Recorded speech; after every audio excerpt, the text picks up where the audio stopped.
Hey class, we're going to be talking about light waves, investigation 3. We have discussed several types of waves so far. One of the waves is known as mechanical wave.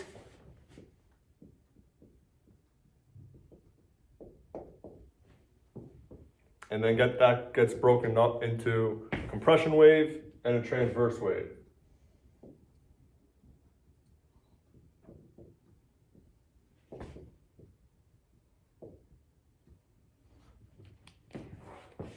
And we have seen these by using the springs. When we're using the spring, we saw a compression, longitudinal, and transverse waves. We have seen these mechanical waves go over the Tacoma Narrows Bridge as far as ocean waves and sound waves. Remember that these waves need a medium or a media, something that the wave has to travel through. Again, I'm talking, the medium between my voice and your ears would be the air. As far as the ocean waves, the media would be the ocean itself. And for the spring, when we're doing spring waves in class, the media for that would be the spring. Now we're going to study light waves. Light is electric and magnetic vibrations, known as electromagnetic radiation. A model of waves can help us explain the properties of light. All the waves we studied so far have been mechanical waves, and they each require some sort of medium to travel through. Electromagnetic waves are different. So from waves, we have electromagnetic, and this is light.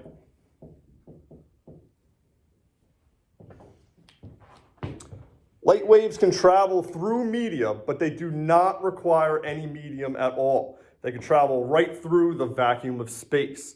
Light waves always travel in straight lines called rays. Our focus question, some that we're trying to answer throughout the series of labs, are what happens when light waves interact with matter. Right here, this is a laser.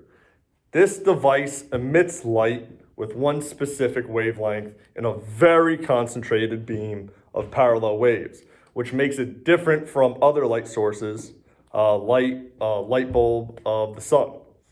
Because laser light waves transfer much more concentrated energy than other usual light sources, we always need to protect our eyes. So since this is a very concentrated beam of light, shining at somebody's eyes could be very, very dangerous, or you never want to look into a laser. There's a lot of laws that govern this by the FAA. So like you can't even shine these laser beams at an airplane because it's dangerous.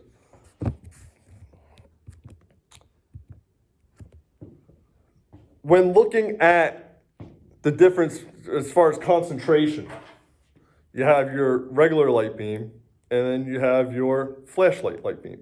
And you can see right in the camera that the laser light is a lot more concentrated, whereas the regular light is a lot more spaced out.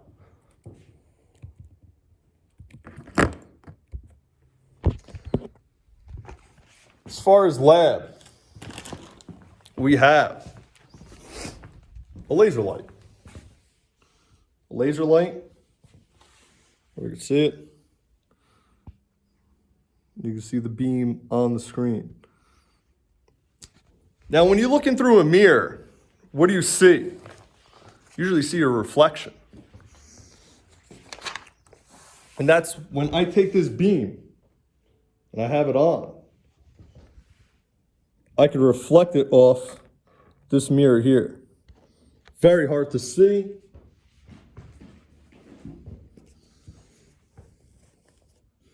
But I'll use this box just so you can see it. So you can see the red beam, the laser beam. So it's reflecting off of this mirror. And you can kind of partially see it right there. When this laser light beam gets projected in a straight line, It's called your normal line, projecting straight, normal line.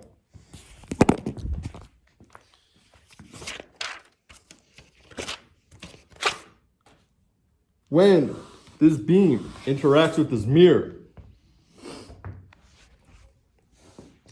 it's your incident beam. Your incident beam is your light coming in. Now we're talking about mirrors, so you're talking about reflection. So you have light coming in, which is your incident beam. Light coming out is your reflected beam. So from here, from this light, from this mirror that we originally saw, right here, I'm able to make it reflect to this mirror on this side. So I have my laser, my beam of incidence, and then you also have your reflected beam, which is known as your angle of reflection, and then I can reflect that all the way over to here. And if I put this box in its way, you're able to see the beam. Now if I remove it, see if we can try and see it on the mirror itself. See it. See it right at the top. So laser light coming in, angle of incidence. Laser light coming out, angle of reflection.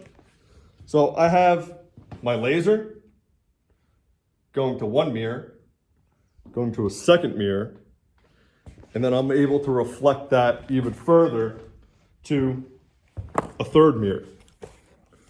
If I put the box in its way,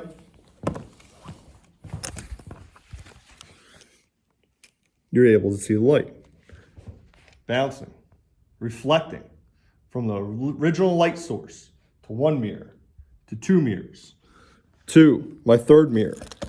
And you can see it nice and clear right here. I could furthermore reflect it all the way back to my original source on the mirror, on this box, on my very first table.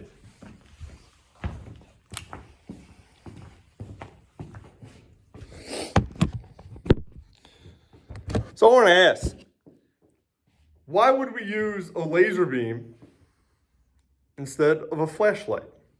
If I used a flashlight on these mirrors, what do you think would happen? Remember, we're talking about concentration of light. If I were to use this flashlight, the beam would spread apart too much and to be able to reflect off all the mirrors. And if I were to do that, you can see, it's a lot more spread out than if I were to just focus a concentrated laser beam on it.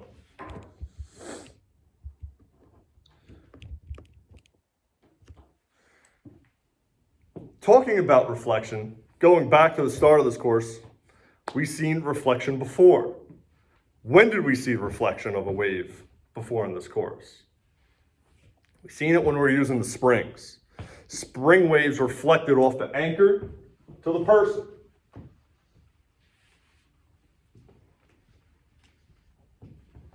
If I have my spring wave,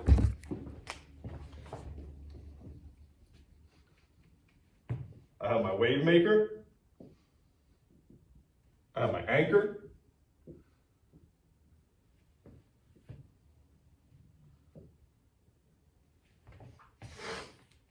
and then we have the area of reflection. Actually, it was just one. It was just one in the middle. When the wave maker started with kinetic energy, this flag went here. And then when it bounced off the anchor, that flag came here. And then you saw that in equal parts. In physics, a line perpendicular to the surface of a mirror is called the normal line, which I stated. So if I have my laser beam coming in straight, it's perpendicular to the mirror, it's called the normal line, forming a 90-degree angle with the surface of the mirror. An incoming beam is called the incident beam, and the angle it makes with the normal line is called the angle of incidence.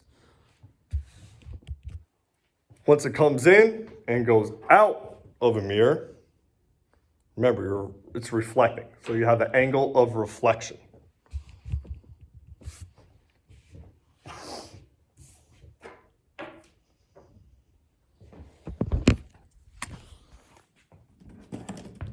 Looking at relationships between angle of incidence and angle of reflection. I have a protractor on my paper, and I have a mirror. If I were to set it at 0 and push the button, I have my normal line. And it's going to hit the mirror, and it's going to bounce right back to 0.